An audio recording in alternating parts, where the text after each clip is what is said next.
This video is brought to you by MetaQuest Plus. Get a 3-month free trial to MetaQuest Plus by purchasing a MetaQuest 3S or gain a 1-month trial if you already own a headset.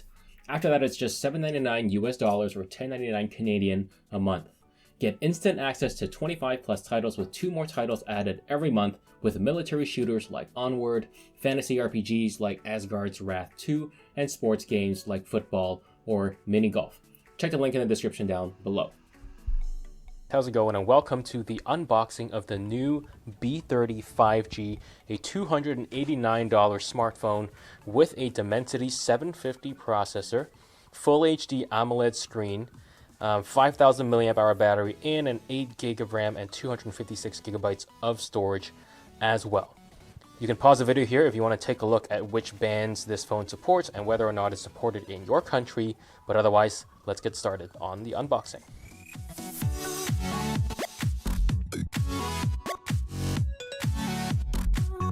Okay, first things first, we open up the box, and it's a pretty flimsy cardboard box, but you can't really expect too much because this is a fairly cheap cell phone. And here is the, oh, it actually looks really nice.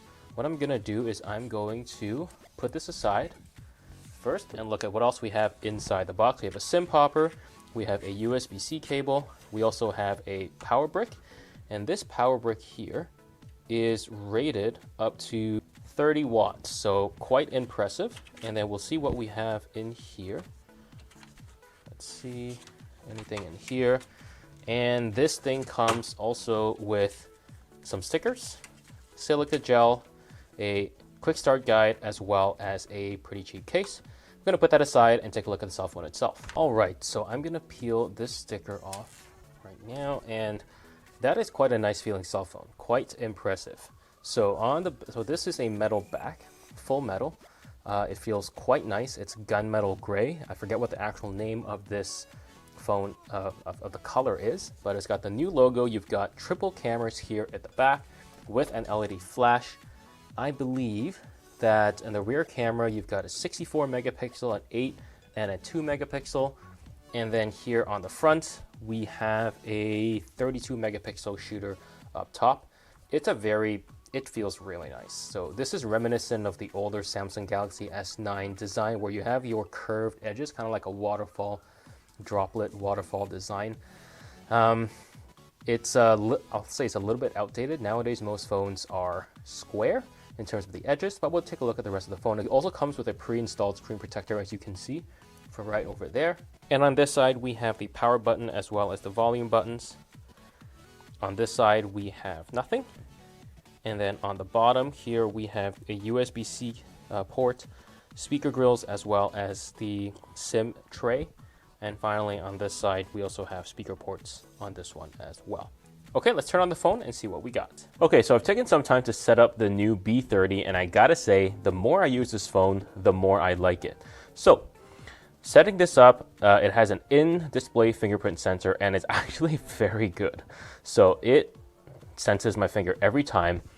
I've noticed that when my finger is really dry, my Pixel 6a does not detect my finger, but in this case, no problem at all.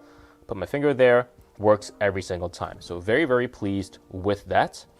And the first thing I'll talk about here is the display. So this has a 2400 by 1080 display or thereabout. So that's about a little bit more than 1080p. It also has that very nice curved waterfall display that you can kind of see over here. I'm going to turn the brightness up so you can take a better look at it. But as you can see, this is kind of the Galaxy S9 styling. It has a really aggressive curve on the side.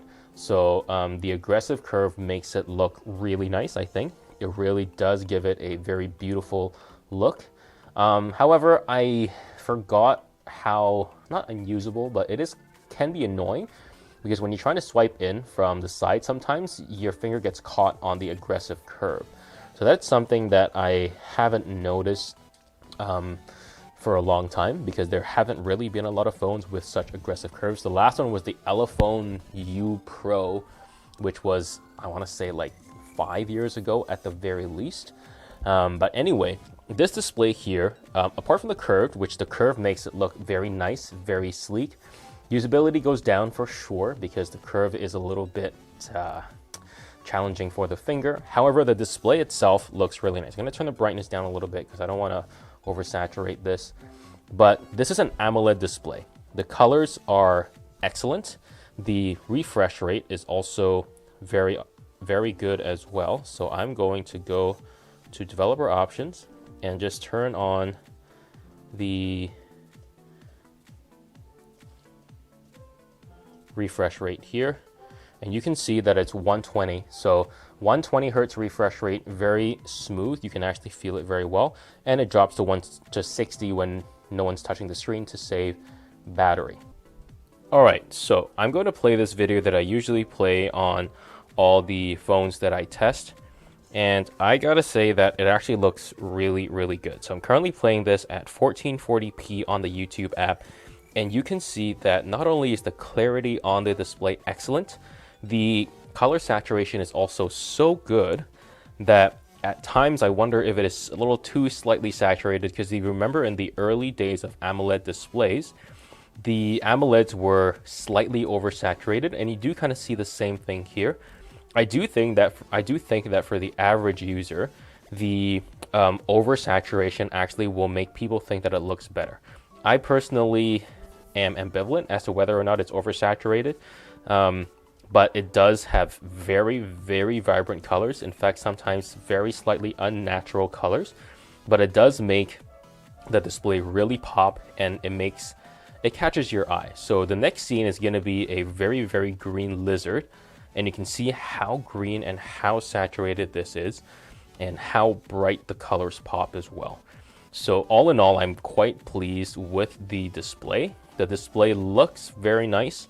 The color saturation is very, very good. Touch sensitivity is awesome. In-display fingerprint sensor is good as well. 120 hertz display.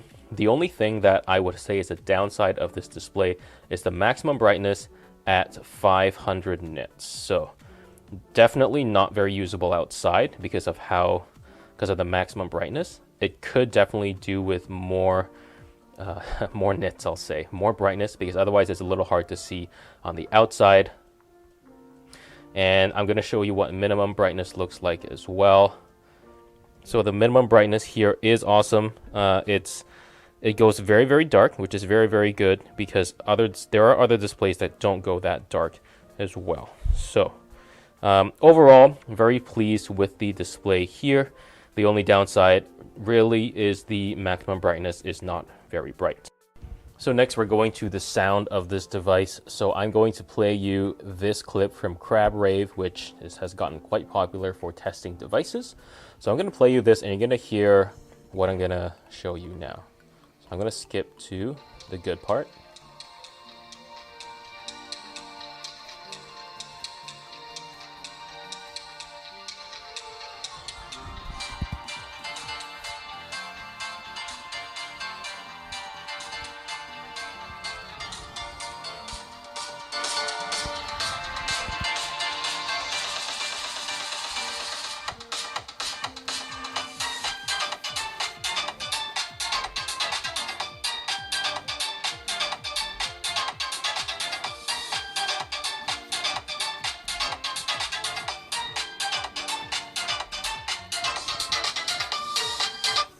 Okay, so as you can hear, the sound is actually quite good. I am quite impressed with the sound quality of the sound coming out of the speakers of this device. The sound here actually is quite good. I can hear very, very good volume from the sound. It's actually quite easily heard. I've also noticed as well that although there isn't a ton of bass, there is a significant amount of, I'll say, bass effect that you can kind of hear that kind of tricks you into thinking there is bass, which makes the sound very, very, I'll say, decent. It's not great, but it's decent. It's definitely passable. So very pleased with the sound on this device, and let's move on to the battery life.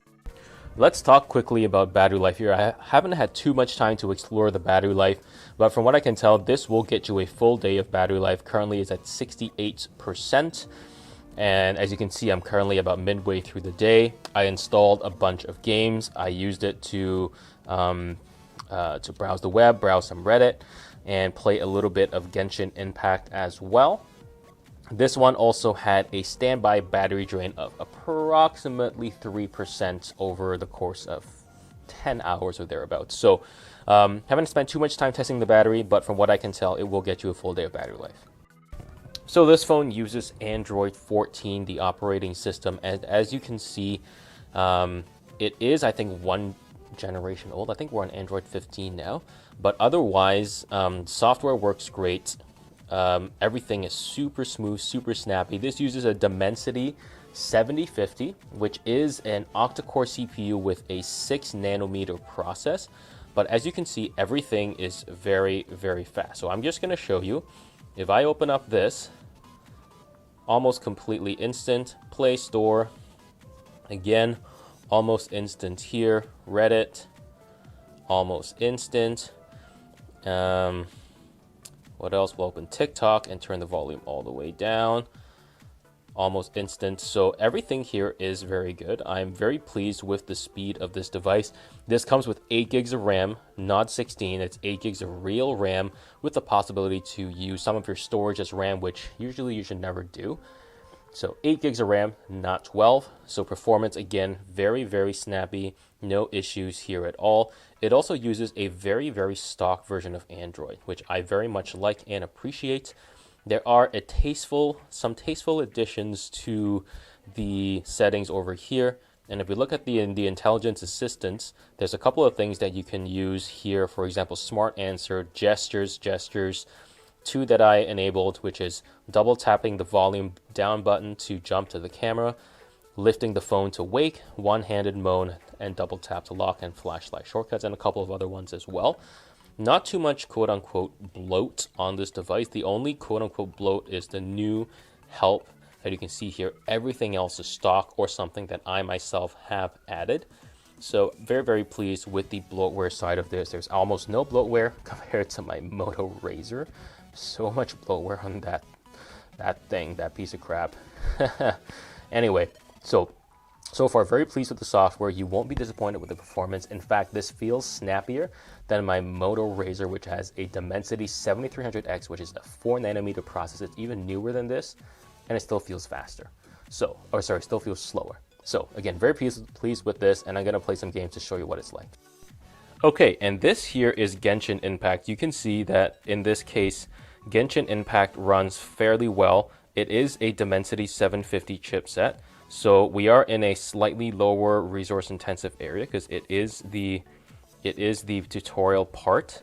However, it runs fine. You cannot run this at high settings for sure. No way you're going to do that because this is a low to mid-end chipset at most. So that being said, you can play games, right? You will be able to play Genshin Impact if you really want to, which will be pretty good. And you can use this for gaming, so no issues here. So in this case here, what I'm playing is not FIFA, it's called EAFC 2024 now. Also a kind of tutorial match, but as you can see, it actually works fairly well.